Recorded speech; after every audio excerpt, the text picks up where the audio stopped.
Good morning friends, स्वागत करती हूँ आप सभी का अपने नए ब्लॉग टीचर मॉम स्ट्रगल में। और यहाँ पे सुबह का समय है, काफ़ी फ़नी लग रहा था देखने में। मैं योगा कर रही थी और यहाँ पे मैंने अर्नव को दूध भी गर्म कर लिया है। और वो सुबह आज उठ गया था मेरे साथ में ही, वो 4 बजे उठ गया था। और उसके बाद मैंने उसको थोड़ा सा टहलाया, उसके बाद फिर मैंने योगा वगैरह किया। उसके बाद यहाँ मम्मी बना रही थी चाय, अच्छी सी हरी चाय पत्ती के साथ। मेरी चाय आज की तैयार है, बिल्कुल अच्छी सी। मुझे बहुत पसंद है हरी चाय पत्ती वाली चाय। और मेरे घर में कोई चाय नहीं पीता है सिवाय मेरे, सब लोग चाय छोड़ चुके हैं, बस मेरा चाय नहीं छूटता है। और यहाँ पे मैं खाली होकर के बैठ गई थी अर्नव को पढ़ाने के लिए, होमवर्क पूरा कराने के लिए। कुछ इनका होमवर्क बचा हुआ है तो मैंने सोचा मैं उसको करा देती हूँ। और आज काफ़ी दिन बाद ये बैठा लिखने के लिए, इसलिए इसको चीज़ें उतनी समझ में नहीं आ रही थी। और इनकी जिद थी कि इनको बाहर बैठ के खाट पे बैठ के पढ़ना है, तो मैं बाहर ही लेके बैठ गई थी। और मौसम भी काफ़ी अच्छा था सुबह का, बहुत ज़्यादा गर्मी थी नहीं, मतलब ठीक ठाक था। और मुझे बहुत अच्छा लगा आज सुबह इस तरह से बाहर इसको बैठा के पढ़ाने में। काफ़ी दिन हो गया था और ऐसा लगता है ना कि बिल्कुल एकदम नेचर के पास हूँ मैं। अगल बगल पेड़ पौधे रहते हैं, खेत खलियान रहता है, मुझे बहुत सुकून मिलता है, मुझे बहुत सुकून मिलता है। एकदम समझ लीजिए ऐसा लगता है कि एकदम मेरे मन की चीज़ें हो रही हैं। आई होप खेत खलियान हरियाली हर किसी को पसंद रहती है। तो आप में से बहुत सारे लोगों को भी ऐसा ही फीलिंग आता होगा गांव में जा कर के। तो यहाँ पे मैं उसको होमवर्क पढ़ाने के साथ साथ मैं अपना भी स्टडी है जो कर रही हूँ। मैं करंट अफेयर वही मैं पढ़ रही थी।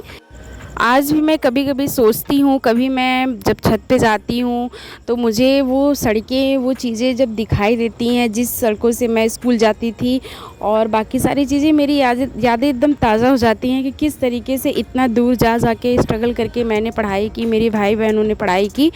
तो इस स्ट्रगल को मैं हमेशा याद रखना चाहती हूँ। ये स्ट्रगल समझ लीजिए मेरे लिए दुखदायी कभी नहीं है, ये मेरे लिए समझ लीजिए कि एक तरीके से जीवन दायिनी जो होता है वो, उसको मान लीजिए। ये मेरे जीवन में इसका बहुत महत्व है। इसी तरह से आप लोगों के भी जीवन में कुछ कुछ ऐसी बातें होंगी जिससे आप काफ़ी मोटिवेट होते होंगे। तो वो स्ट्रगल मैं कभी कभी याद करती हूँ कि किस तरीके से हम लोग सुबह पापा हम लोग को उठाते थे, उसके बाद मम्मी दिन भर काम में रहती थी, जॉइंट फैमिली थी, तो इस वजह से पापा हम लोगों को तैयार वगैरह करके स्कूल लेके जाते थे, छोड़ते थे। हालांकि मैं गांव के ही स्कूल से पढ़ी लिखी हूँ और मेरी 8 तक की पढ़ाई जो है वो सरकारी स्कूल में ही हुई है, मेरे गांव के स्कूल में हुई है। हालांकि मेरे यहाँ पढ़ाई बहुत अच्छी होती थी, मेरे यहाँ टीचर्स भी अच्छे थे और मेरे पेरेंट्स जो हैं वो भी मेरी पढ़ाई लिखाई में शुरू से ही वो लगे थे कि मतलब मेरे ही पढ़ाई लिखाई में नहीं, मेरे सभी भाई बहनों की पढ़ाई लिखाई में। इनफैक्ट मेरे पूरे परिवार में जितने भी बड़े पापा हैं उनके बच्चे हैं, तो सबकी पढ़ाई लिखाई काफ़ी अच्छे से सुचारू रूप से चलाई गई। सब लोगों ने स्टार्टिंग सरकारी स्कूल से की और आज ऐसा कोई भी नहीं है जो अनसक्सेसफुल है। देखिए, सक्सेसफुल 2 प्रकार का होता है। एक होता है गवर्नमेंट जॉब की तरफ लोग जाते हैं, जैसे टीचर की जॉब हुई, डॉक्टर की जॉब हुई, इंजीनियर की जॉब हुई। और एक हुआ बिज़नेस। तो देखिए, बिज़नेस वालों के लिए वो प्राइवेट भले है लेकिन वो भी सक्सेसफुल माना जाता है। ऐसा नहीं है कि केवल गवर्नमेंट सर्विस करने वालों को ही सक्सेसफुल माना जाता है, बस ये रहता है। और इस तरीके से कभी कभी मैं सोचती हूँ तो वो दिन बहुत अच्छे से मुझे याद है कि कभी कभी जब स्कूल जाते समय, मेरा स्कूल इंटर कॉलेज जो है जो वो बहुत दूर था, करीब 6 किलोमीटर था मेरे घर से, और मैं साइकिल से जाती थी। तो कभी कभी मेरा साइकिल जो है वो रास्ते में पंचर हो गया है, तो मैं 4-4 किलोमीटर पैदल लेकर के आई हूँ अपने साइकिल को। तो वो सारा स्ट्रगल जो होता है, कभी कभी सोचती हूँ तो हंसी भी आती है और कभी कभी बहुत सुकून मिलता है कि वो जीवन असली जीवन तो वही था। समझ लीजिए कुछ करने का, कुछ आगे बढ़ने का जो जज्बा था कि नहीं, कोई भी कंडीशन है हम हार नहीं मानेंगे, हम करके रहेंगे, हम करके रहेंगे। कभी कभी संघर्ष भी 2 प्रकार के होते हैं, जैसे कि एक संघर्ष होता है जिससे हम मोटिवेट होते हैं, खुश होते हैं, और एक संघर्ष वो होता है जिससे हम दुखी हो जाते हैं सोच करके। उस संघर्ष के बारे में हम सोचना ही नहीं चाहते, हम बात ही नहीं करना चाहते हैं। तो देखिए, संघर्ष तो संघर्ष होता है उस समय के लिए, जिस समय हमारे जीवन में चल रहा होता है ना, तो उस समय हमें तकलीफ़ के अलावा और कुछ नहीं मिलता है।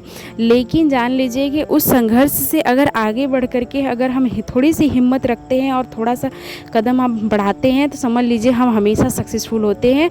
ये प्रकृति का एक नियम है कि आपको संघर्ष देगी, सब चीज़ें देंगी, लेकिन अगर आपके अंदर हिम्मत है, अगर आप थोड़ी सी भी हिम्मत बढ़ाते हैं तो समझ लीजिए कि आगे बढ़ कर के वो पूरा अपना बाँह पूरा फैला लेती है कि आ जाओ, अपना जो एम है वो कंप्लीट कर लो। तो बस इसी सोच के साथ मैं अपनी स्टडी को फिर से कंटिन्यू कर रही हूँ। और यहाँ पे मैं नोट्स बना रही थी वही ज्योग्राफी के।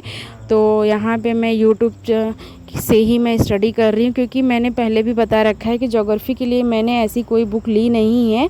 मेरे पास एनसीईआरटी की है। एनसीईआरटी की बुक जो है वो पढ़ तो ली है मैंने, और उसमें से जो जो टॉपिक मुझे उतने समझ में नहीं आए हैं तो उन सारे टॉपिक को मैं यूट्यूब से कंटिन्यू कर रही हूँ, क्योंकि भाई टॉपिक को पूरी तरह समझना ज़्यादा ज़रूरी है।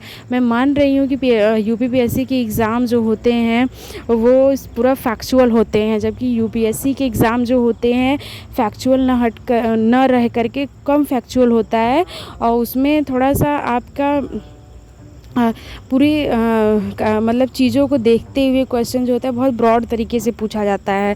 तो बस मुझे तो यूपीपीसीएस की एग्ज़ाम की तैयारी करनी थी, तो इस वजह से मैं फैक्चुअल चीज़ें जो हैं वो उन चीज़ों की मैं तैयार करने लगी थी। तो यहाँ पे मैं रात का लगी थी डिनर बनाने के लिए, और आज मुझे काफ़ी ज़्यादा सर्दी हो गया है क्योंकि मैंने आइसक्रीम खा ली थी। इतनी गर्मी पड़ रही है और मैं आइसक्रीम खाने के बाद मेरे से गलती ये हो गई कि बात करते करते मैंने पानी पी लिया, जिसकी वजह से मेरा गला जो है वो पकड़ लिया है। तो बस इस तरह मुझसे बोला नहीं जा रहा है। और आज मैंने मम्मी को बोला, मम्मी आप रहने दो, आप रोज़ करती हो, आज मैं सबके लिए डिनर बनाऊंगी।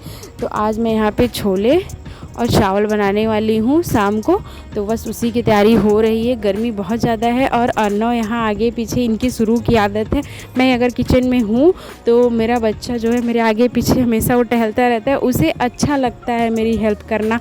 वो बात में पूछेगा, मम्मा ये ले आऊँ, मम्मा प्याज चाहिए, मम्मा टमाटर चाहिए।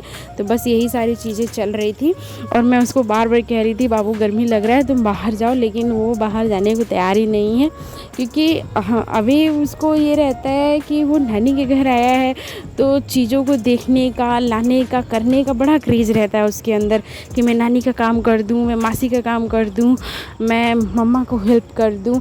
तो और वो मम्मी के यहाँ मतलब अपने दादी के घर भी रहता है, तब भी वो मेरे साथ रहता ही रहता है। अगर मैं किचन में हूँ तो अगर वो घर पे है तो फिर वो आगे पीछे मेरे लगा रहता है। तो इस तरीके से ये होता है ना कि बच्चे जो होते हैं वो थोड़ा सा इंटरेस्टेड होते हैं घर के कामों में। तो मैं कभी उसको बहुत ज़्यादा फोर्स नहीं करती हूँ कि हाँ तुम जाओ यहाँ से, या तो मत परेशान करो, क्योंकि मैं एक चीज़ जानती हूँ कि आजकल के बच्चों की व्यस्तता दिन पे दिन बहुत बढ़ती जा रही है और बच्चे खुद भी बहुत सारी चीज़ों से दूर होते जा रहे हैं। बच्चे जैसे कि अगर वो माँ बाप के साथ टाइम नहीं बिता रहे हैं तो वो फिर मोबाइल पे, लैपटॉप पे अपना टाइम बिता करके वो पूरा कर रहे हैं अपना समय। कहीं ना कहीं उन्हें अपना समय ही काटना रहता है, तो वो गलत चीज़ों की तरफ जाते हैं। और मैं कोशिश ये करती हूँ कि अर्नव को थोड़ा सा, अगर वो हमारे पास है या दादी के पास है, तो मैं उसे थोड़ा सा सोशल होने के लिए फ़ोर्स करती हूँ कि नहीं तुम यहाँ आओ, मेरे पास रहो, या तो दादी के पास जाओ या नानी के पास जाओ।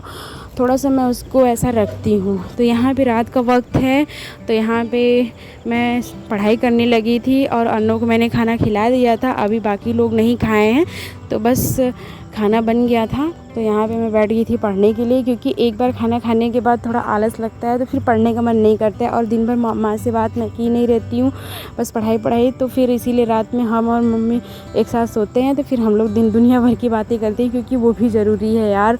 अपने घर आई हूँ तो मम्मी के साथ थोड़ा टाइम बिताना भी मेरा फ़र्ज़ बनता है।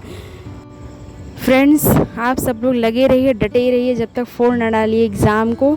तो बस इसी मोटिवेशन के साथ मैं अपने इस ब्लॉग को यहीं पे ख़त्म करती हूँ, और आप लोग कमेंट में ज़रूर बताएं कि आपको मेरा ये नया ब्लॉग कैसा लगा, और मेरे चैनल को लाइक करें, शेयर करें, सब्सक्राइब करें, और कमेंट में आप ज़रूर बताएं कि और मैं क्या इम्प्रूवमेंट कर सकती हूँ। Okay, bye bye, take care.